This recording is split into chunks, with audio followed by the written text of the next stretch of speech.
we'll start with something called document traversal, right?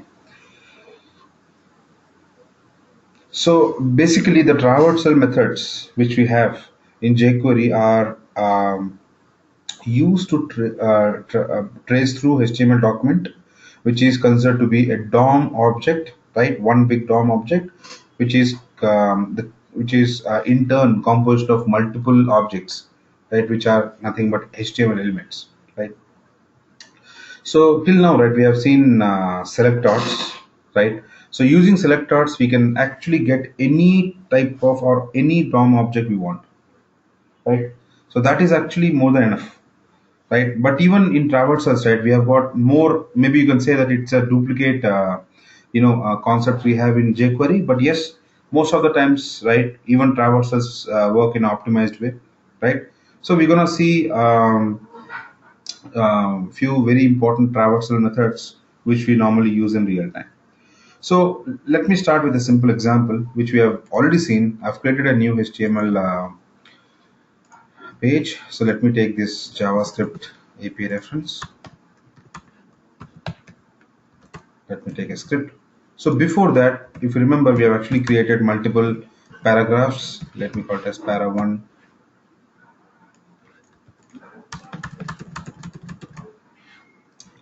Let's say I'm going to take multiple. Let's say 2, 3, 6, 7, 8, and 9, for instance. So these are my multiple, p tag elements I have, right? So among these, so let me make the document ready.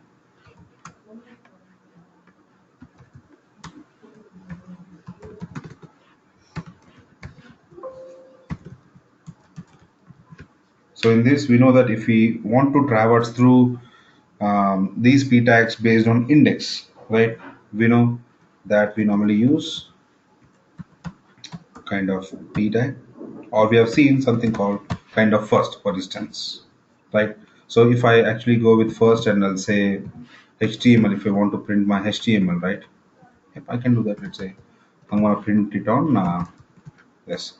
So when I run this program,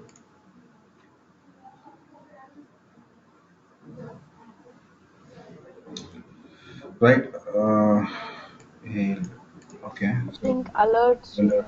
Sorry, my mistake. So when I run this, so you'll see para 1, right?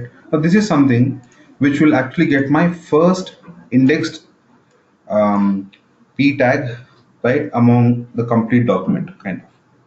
So this is something which will actually give us a jQuery object, right? And on top of jQuery object, we can use some jQuery method, which is HTML, which will actually give me the complete HTML of that tag, right?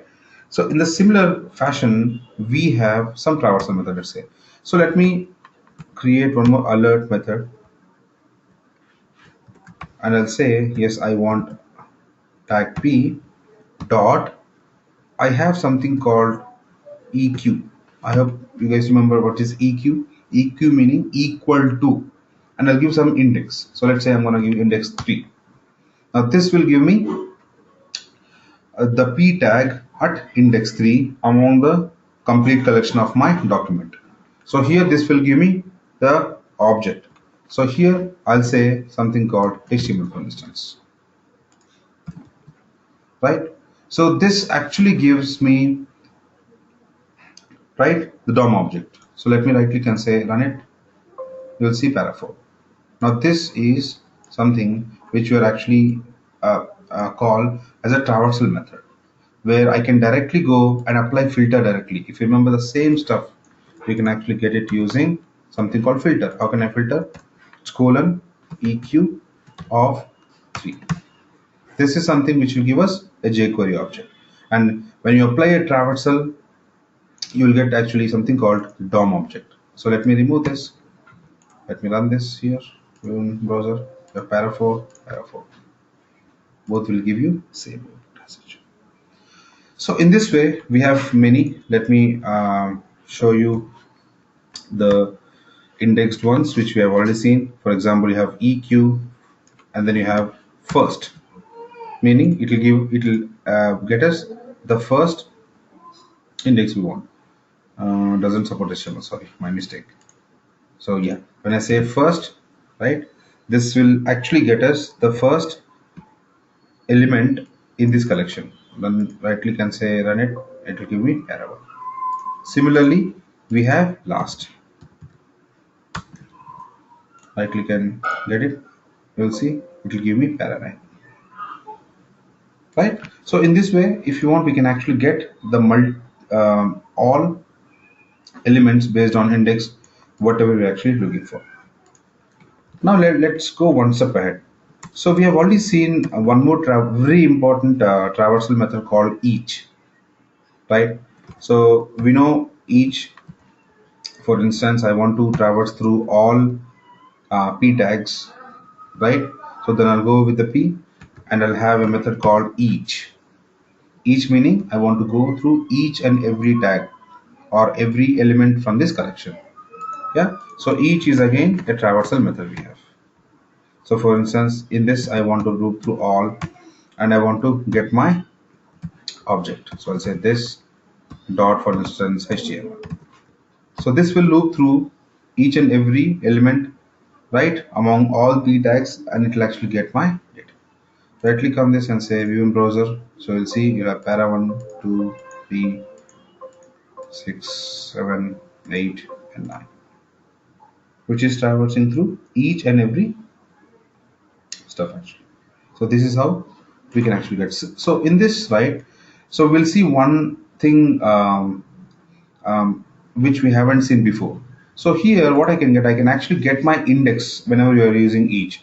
For instance, let me take some variable called I, right?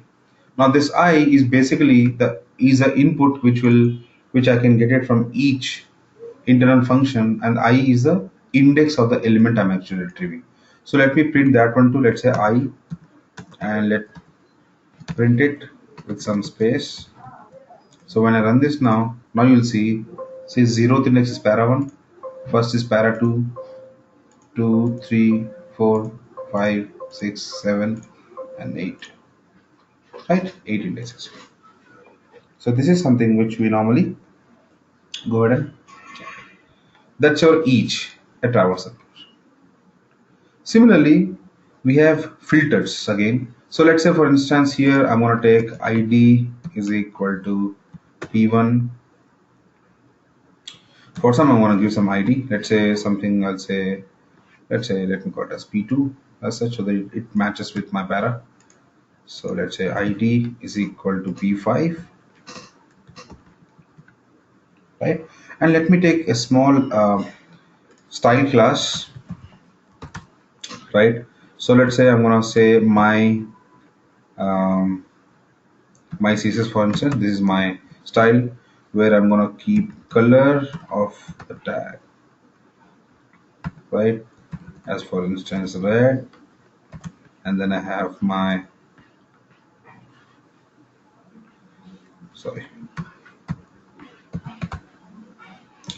background color. Let me take it as simple. Fine. So this is my data I have. So where I'm actually taking this, and let's apply this CSS to some of them. For instance, para 3, let me take class as my class. Now this one element I've got my class. So let me run this. So you'll see, anyways, I'll remove this alert, right? You can see para 3.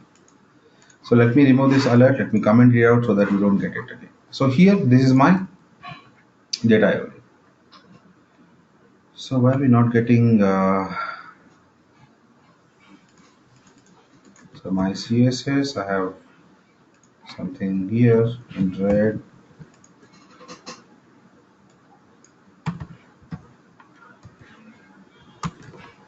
Oh, my mistake, I gave in string. It's yeah, it's not yeah. Yep, now you can see para 3 is red in color and background. So here, so for instance, let me apply this class to some of the para. So let's say para 7 is same, para 9 is same. So now, for instance, among all these para tags, right? I want a para tag which contains class mapped. Let's see how to get it. So we have already seen this filter, right, in our selector mode. How to get it in selector mode? We know p dot, right? Dot is something which will give us class. But now let's see. I need all p tags in which I can apply something called filter. And here we have to use selector. What filter? I'll say dot my CSS. This is my, when I say dot my CSS, which means we are referring to the class. So now this will give us all paras which contains my CSS. So let's say for example, I'm going to apply some CSS on top of it, which is for instance font size. Font size, I want to make it for instance some 30 px. Right, this is my filter again. So where I'm actually filtering all the tags, I'm filtering out only tags which have dot my CSS, which means I'll get all the paragraphs which contains class and applying CSS on it. So right click and say run. Now you will see you'll get para 3, para 7 and para 9. So they still have my CSS style applied. On top of it, what I'm doing, I'm actually applying my font. So that's your filter. Now when I say filter, you can apply anything over there. So it can be, as of now we are just saying my CSS, right? You can take ID for instance, right? Let's say p2 is a ID. So what I can give, I can just say hash p2, which means filter out and get me among all tags I want the p2 one. So when I run this program, you will see, right, only p2 will be split. That's how it is. Right, so that's your filter you have, using which you can get. And the next one we have is not. What is not? Let's see. Let me take the same stuff here, and I was actually looking at my CSS class, right? That's it. Now instead of filter, let me give not here. So not meaning, yes, it will also apply filter, but it will get elements which doesn't contain this class, kind of. Right? So when I run this program, see what happens when I run that. You will see, right, wherever there is CSS applied, class applied, right, except that every other element will be retrieved using this not, meaning this is not filter kind of. That's how not works, where you are actually excluding some of the elements. It can be, you can see it's again a selector. Whatever we have learned in selector, you can apply everything in here. That's how it works, right? That's your not traversal method you have, right? Then let's go to next set of elements which are very important. Next set of traversal methods, basically something called next. What is next? So for instance, I want to get the element which is next to p2 for instance. So flash p2, which is id hash p2, which means this id dot next. Next meaning it will give me the next element after this p2, right? So let me just print the HTML for instance. First, alert of. So when I run this, you'll see HTML. Sorry, HTML. Right, you'll see para 3. See, after ID P2, the next element is para 3. That's your next. Next meaning it will actually give us the next element you have. For instance, after this P2, let's say I have a span, for instance. Let's say this is a span, I'll say. So when I run this program, you will see, irrespective of any type you have, right, it will just get the next element, which is a span. That's what is. That's your next. Similarly, we have something called next. Inside, I can actually give until. Until meaning, which means if you don't want to actually select any. So before that, right, let's look at one more next called next all. Actually, we have one more element called next all. Next all will give us, right, everything, which means it will give us all the elements, right, after this p2 tag. Let me show you that. For instance, I'm going to say next all dot length, I'll say. So right click and say run it. So you'll see you have 8. You can see 8 meaning after p2 you have 1, 2, 3, 4, 5, 6, 7 and 8. All the tags irrespective of type. That's your next all. Now in next all you can actually restrict till some level. You have something called until. Let's say for instance until I have hash p5 for instance, right?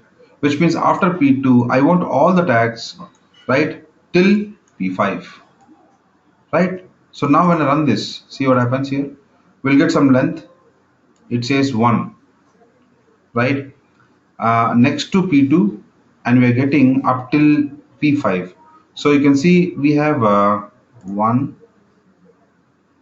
How come it is giving 1?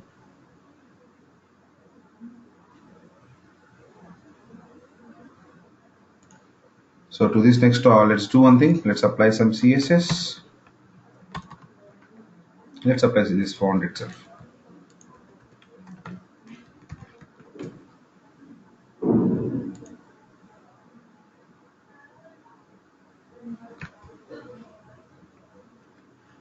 Yeah. Oh, my mistake. Yes, next until. So this is the method name is next until, where I'm gonna take my p2 tag, which is p2 id tag, and I'm saying next until, which means yeah I want the next element until the p5. So let me run this. So when I run it, now you'll see, yeah, this is my p2. Until I get my p5, the elements will be picked are in between. It can be any type of element, which is it can be span or it can be anything. So that's our, and next all will get each and every tag after the tag we are actually giving. That's your next all, right? So similarly in the same lines we have something called previous. So for instance, let me take the same stuff and I'll say something called previous, right, which is our previous, for instance, right? So when I run my program, you will see it will give me para1 because before p2 we have p1. That's your previous. Similarly, let's say I'm going to take p5 here and I'll say previous all, meaning before this p5 it will give me all the elements, right? It will not give, it's excluding the selected one as such.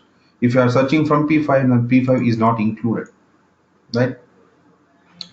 This is something which is your previous all. Similarly, we have previous until. Let's say in previous until I can give again the ID, for instance hash p1 for sorry p2 for instance, which means it will start from here and it will stop whenever it gets p2. So it will, when you run this, you will see that it will stop here. It will not consider p2, so it will consider next to it. These three elements will be considered. That's your previous and next you have, right?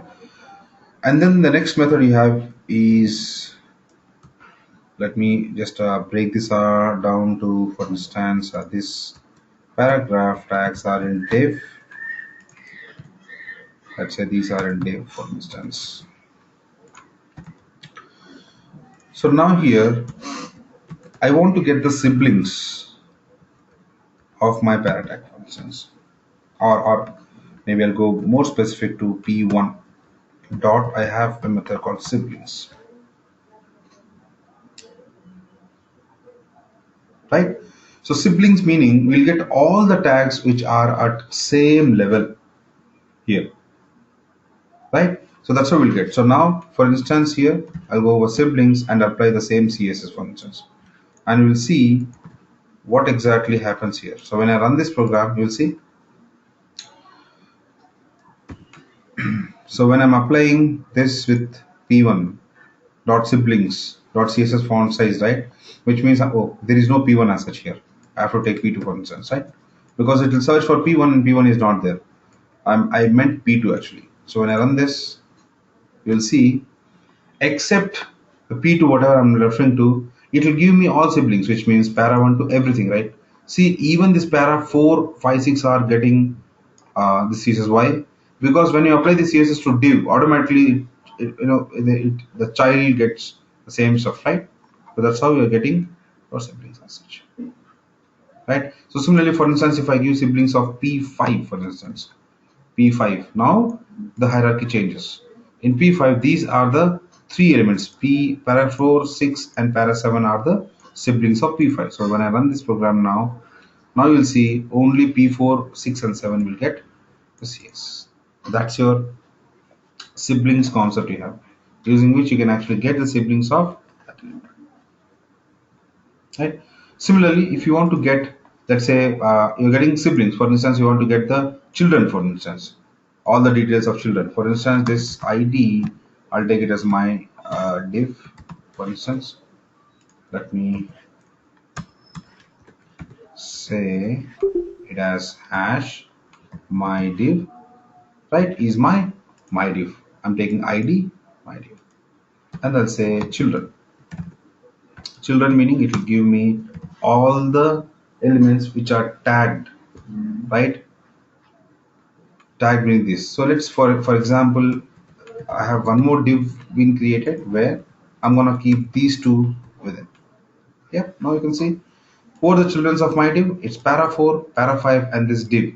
Indirectly, this para 6 is a grandchild of my div as such. So let's see what happens. I'm gonna say to this children, let's apply some CSS here. So let's run this. You'll see when para 4, para 5 are there, and whenever this div, right, we're getting, which means from this div we're getting these elements. So we are actually applying percentage. That's how it is. Now similarly, if you want to find any element, right, find, we'll be using, most of the times we'll be using it. For instance, I have dollar in my div only, for instance hash div, sorry, my div, right? I want to search for some element, for instance find of selector. For instance, I'm gonna give hash, let's say P5. I'm trying to search whether I have hash P5 or not, right? Now to this P5, let me apply some CSS and see where it will apply. So when I run this program, right, you'll see P5 exists. That's your find. And you can apply all the selectors, whatever you learned here, your class, you can apply all the selectors to actually get an accurate element you're actually looking for. That's your uh, find actually, right? Similarly, you have parent, right, which is, for instance, let me take dollar, let's say P2, or let me take P5 for instance, right, hash P5 dot, for instance, I have something called parent. Now this will give me the parent till one level, right? Till one level it will actually give. So for instance, let me give this ID for para 7, for instance, is equal to P7, and let's take P7. Why? Because for this P7 we have one parent, and for this is a parent, which means there are three hierarchy at least. So let's take P7 as such, right? So I'm actually taking this P7, right? Now this P7, when I go with parent, it will give me one immediate div, which is this, right? So for instance, I'm gonna go and apply the CSS. So when I apply CSS, definitely these elements will get added, which means, so for instance, let me, sorry, take the CSS and apply. So when I run this, you'll see, right, you can see I'm searching for P7 and parent meaning this is the parent div. Now to this parent, when I apply CSS, what will happen? P6 and P7 are highlighted, you can see. That's a parent. And if you use parents S, right, which means it is taking all parent, All in the sense every hierarchy. P7's immediate parent is div, grandparent is my div, and let's say my great grandfather is body kind of. So it will apply CSS for all as of CSS is whatever you do here, right? It will get applied. Now you can see here every element got applied here. That's your parents if you want to get for any thing as such, right? Similarly, you have a traversal method called ease, right? Ease meaning, for instance, alert of, let's print something dollar. Let's say if you want to check whether my div, which is hash my div dot ease, for instance, of type div. I'm just taking div, right? So let me run this and show you. Now you can see it will give you true, meaning ease meaning you're actually searching for something on the element you're looking for. Ease div meaning yes, this is a type of a div. So for instance, if I give P1 here or P2, which is a para tag here, but I'm searching, I'm actually asking whether this is kind of a div. So let me right click and see. This will give you false. That's your ease, right? Meaning you can actually get the status of the traversal you're actually looking for. So these are the main traversal methods which we normally use in our real time, where you can see that there are so many traversal methods which you have already understood using selectors. Actually, we have many concepts in selectors using which we can apply.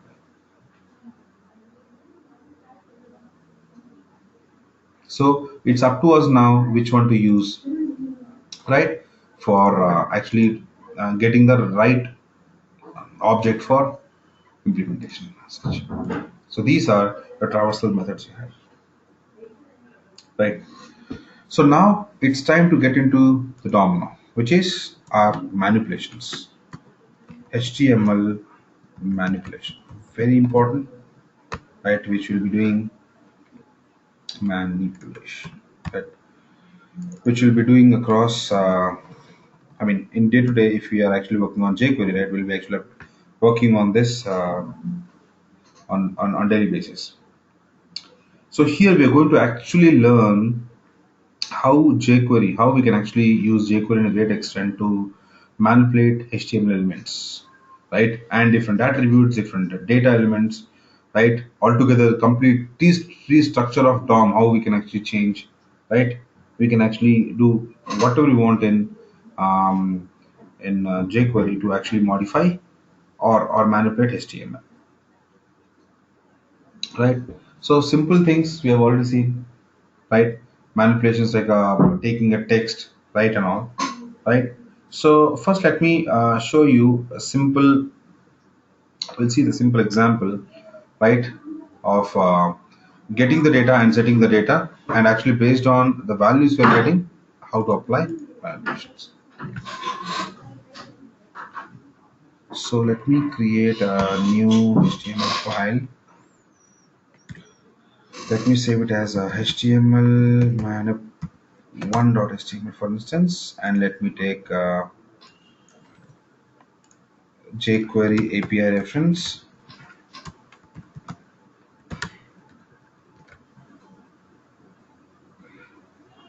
right?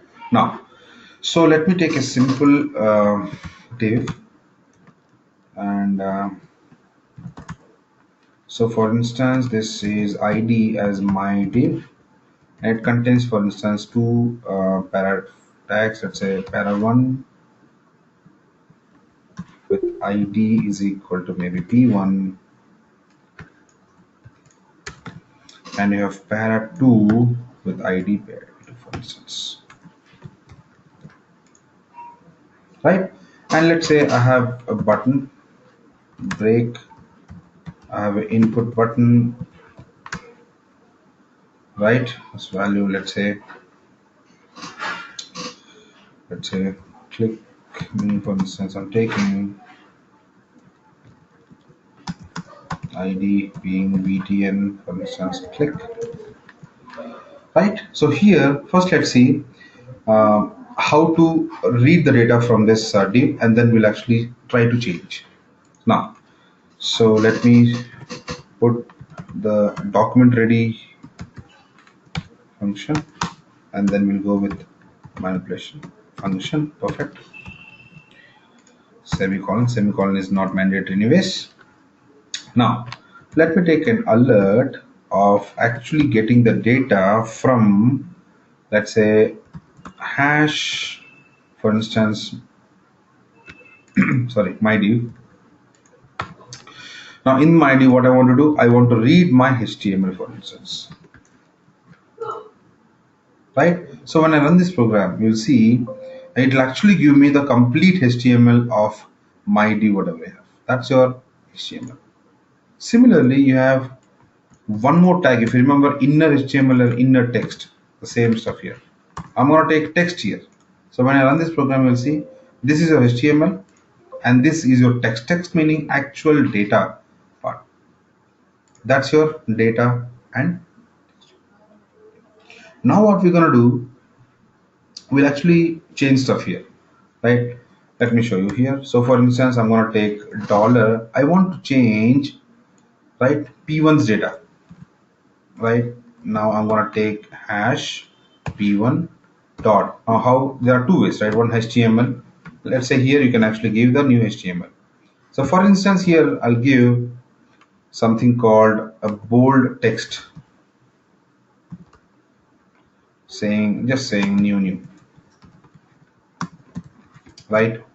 Which means I'm changing the HTML, right, part for ID p1. When I run this program, you will see yes, this is a para you have, and then you can see P1 got completely replaced with something called the text we provided, which is new, right? And you can see it actually got bolded because it is applying because we are using HTML tag here. Similarly, for instance, let me comment these two. For instance, if I use the same thing for, let's say I want to replace P2, for instance, and I'll take text here, method text. And my intention here is to, again, let's say I want a bold one, right? And I'll say something, change text, for instance. So now when I run this program, you'll see the difference here. When I'm using HTML, right, it will replace the complete HTML. Now what is the HTML of P1? It's P tag ID P1 and para and close. The complete element will get changed. Right now, similarly, when I am taking text meaning for this ID, I'm just looking at the text part. That's it. This element, I'm not touching element. So only text will get changed and remaining things will be same. Now you can see here, and the text, whatever is considered, it will ignore the HTML tags. It will read the HTML tags as if it's a normal text. That's why you can see that it gives us a normal bolded, all the tags, including bold tags it is giving. That's how it actually works. So this is how we normally get the tags, right? Edit the data based on change.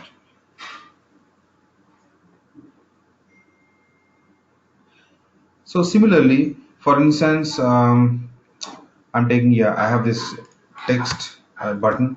Let me take a simple input here, type text, right? And value I don't have. For instance, I'm going to take ID is equal to txt something, some name, for instance. So what I'm going to do, when I click on this button, I want to provide some data into it, right? I can provide it how. So I'll handle my click event of button hash button ID is btn click. Perfect. Now this will give me my jQuery element referring to btn click dot have a click event. I'll take function, and in this function, what is important, right? What I want to do, I want to fill in the text. Yes, take this text dollar dot. I have a method called val, for instance. In this val, I can provide value. So for instance, I'm going to give some date, right? I just gave date here. So when I run this program, you will see when I click on it, you will see it is populated. Now, which means, right, when I'm clicking, which means end of the day, it is actually taking the data, right, from which we are actually populating it dynamically using our jQuery manipulators, right? Which is val. Val will always give us value of this text. If you want, you can actually, after this, for instance, if you want, you can uh, print it. For instance, this text name dot value. Let me run this. You'll see. So initially I don't have anything. Oh, okay. So it will not give me anything because when I click on it, I have to handle it. So I have to put this inside. After setting the value, I want to print. Simple as that. So when I click on it, you'll see whatever data we have set, we are actually retrieving that data. That's how we normally set the data. Now, similar, val, right, where we are actually populating things, right? We can actually use for more controls where we are just looked at input, paragraph, and all. Now, let's take one complex one called select, for instance. Let's say I'm going to take a select option, which is the drop down, right? So in this select, for instance, I'm going to take multiple options. If I don't give any value here, we know that it is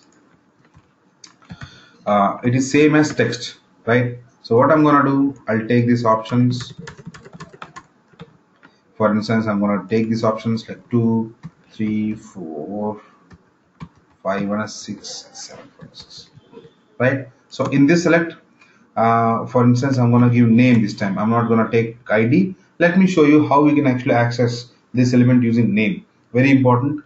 So for instance, let me call it as my items, and then let me call multiple as I want to give multiple so that I can access that. Similarly, you can also give one more attribute called size. Let's say if I give size 5, which means at once list box will show me minimum of 5 elements in that. That's how it is. So let me run this and see first, then we'll go for coding. I can see 1, 2, 3, 4, and 5. That's a list box. So now what we'll do, let me take a simple div to populate the data, for instance, or you can take paragraph, anything is fine, p tag and id as, let's say for instance, p11, for instance. This is my id of paragraph. So now here what I want to do, first thing is whatever is selected, right, I want to populate here, right? That we have seen. How can I do that? So here I have select. Now in this select I don't have ID, for instance. I want to read with my name. Yes, you can always do that. How? I'll take an attribute form, right?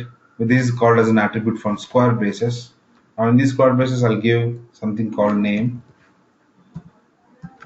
is equal to the name I'm giving, my items. So now this will pick this select only. Now in a page, right, there can be multiple selects, right? This is one selected, there can be hundreds of or tens of selects, but I want to refer to the right one. So this is the one, and I'll say among it, I'll say change is my event which I want to handle, right? So in this change event, what I want to do, I want to get the selected ones. Actually that I can get, we have already seen this part, that's fine, we'll see. So how can I get, so once you have your in select, now it's time to actually see the options, right? So I'll go with dollar, I'll say option, and also I'll see filter called selected, right? See whatever item is selected, for instance, if you say selected is equal to selected here, now by default item will be selected. So I want to read whatever is selected, I want to get it. Perfect. So now here, let's say option selected, I'll say each function we're gonna take. So before this, let me take a simple variable where some s1 is equal to, I'll say some string I'm taking, so that while reading I'll actually read the values of each option. How? So I'll say s1 plus is equal to dollar of this. What is the meaning of this? This meaning, when I'm doing for each, I know that every time loop is happening, each option will be um, coming over here. And I'll say here value. And let me put some space here. This is my options. So when I run this program, you'll see now whatever you're selecting, right? Okay. So once you are done with this, then you have to populate it, right? Now, how can I populate it? Let's say I have my document dot get element by ID. So which ID I'm looking for? This div. Sorry, the P11, whatever we created, that's fine. Right? P11 dot inner HTML, let's say is equal to S1. Right? So now let's run this. So you have item 2, you can see. I'll select multiple. How can I select? Press some control, I'll say control item 2, 1, 4, and maybe 7. So here 1, 2, 3, 4, and 7 here. Let's say if I unselect something, control and 2, that 2 item will be removed. Now this is how we do. But for instance, whatever you're selecting, end of the day, you want to enforce, let's say only 3 and 4 items should be selected, right, by the select item. Then what to do? Yeah, I mean, anyways, you're getting all the selections, either you can get it or not. But end of the day, what we can do here is, right, we can set the value of this. How can I set? So I'll go back here, whenever I change, I'll say dot val. So in this value, I'll give the array of items, right? I want it always to be selected. First item, for example, it should be same item. For example, item 3 and 4 I want. Yep, give that item 3 in this array format, and then I'll give array 4, item 4 instance. So these are the two things I want, one single statement. So now when I run this, you'll see I'll select this. See, I'll select whatever I'll select, doesn't matter. End of the day, right? These two will be selected by default. It will not even allow, you can see that it is not even getting it. That's why these two will be always selected. That's how your value works even in the select option, right? So this is something which is our tag, which is the value tag we have, and we can actually apply stuff, right? So similarly, we have more tags, which is handling attributes and handling multiple properties tag, right? We have, so which we'll see it in our next class, and also we'll see how to remove and also insert multiple elements into the casted ones, right? We're going to see that part of removals, and also we are going to start with CSS manipulations once we are done with the this HTML element Srinath, element modifications we want, right? Thank you. Srinath,